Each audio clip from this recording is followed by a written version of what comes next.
Oh. Bilisan mo. Magbihis ka. Bakit? Saan tayo pupunta? Aalis tayo. Pupunta tayo ng Calamba. Calamba. Laguna. Layo.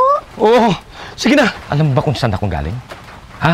Kung sabihin, galing ka na naman kay paring Andres at birth certificate naman ang pinagpupunit. Hindi. Galing ako sa Bagong Bayan. Saan? Sa Bagong Bayan! Unahan lang ng Quiapo. Ay nako, Kadyo Ikaw kung saan ka nakakarating. Kudang, kilala mo si Jose? Si Pepe? Si Rizal? Yung kainuman nila sa UST? Hindi ko kilala. At sino man siyang Poncio Pilato na dapat kong kilalanin, hindi ko nga kilala. At hindi ko mawari kung bakit naman itong asawa kong kalalaking tao ay sinusundan siya hanggang Bagong Bayan. Tangina, Kudang! Tangina, hindi mo kilala si Jose! Tangina! Pinagbabaril siya doon! Pinatalikod siya! Fuego! Yan ang sigaw ng mga Guardia Civil. Tangina, Kudang, niratrat siya doon! Niratrat siya! Oh? Anong oh? Oh, si Jose Rizal yun! Kahit naman ikaw, makipag-inuman ka sa Espanya Moraita, raratratin din. Kudang! Ano ka ba? Siya lang namang sumulat ng No Limit Tangere at ng El Filibusterismo!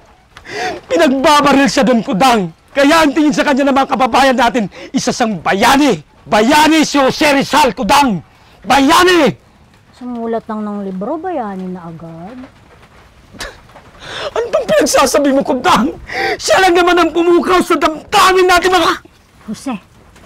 Si Jose, kilala mo na? Pepe. Oo, si Pepe. Anak ng may katarata. Putang ina, ano naman pinagsasabi? Mata pobre yung mga yun. Ano naman pinagsasabi mong bata pobre? Ilang beses na kami nagkakasalubong nun Hindi naman ako pinapansin. Marami yung magkakapatid, di ba? Hindi ako pinapansin ng mga yun. Mata pobre. Putang ina naman, Kudang, hindi ka lang pinansin mata pobre na agad. Ha? Bakit kilala ka ba nila? Bakit naman tayo pupunta ng Calamba kung di naman pala talaga tayo kilala? Alam ko na. Anong alam mo? Kung bakit pinagbabaril yung Jose. Putang ina, babaero yun. Paano mo nasabi yun? Paano mo nasabi? Dito, may pinag-aano yan. Napadpad ng Sambuanga. May pinag-aano. Abay! Hanggang ibang bansa. Sandamakmakang pinag-aano. Malibog. Ito naman, Kudang. Pati na personal na buhay niya, inaalungkat mo pa. Kaya niratrat, babaero. Kaya ikaw, Kadyo, sasabihin ko sa'yo, ayusin mo yung buhay mo. Naku, huwag ko lang malaman na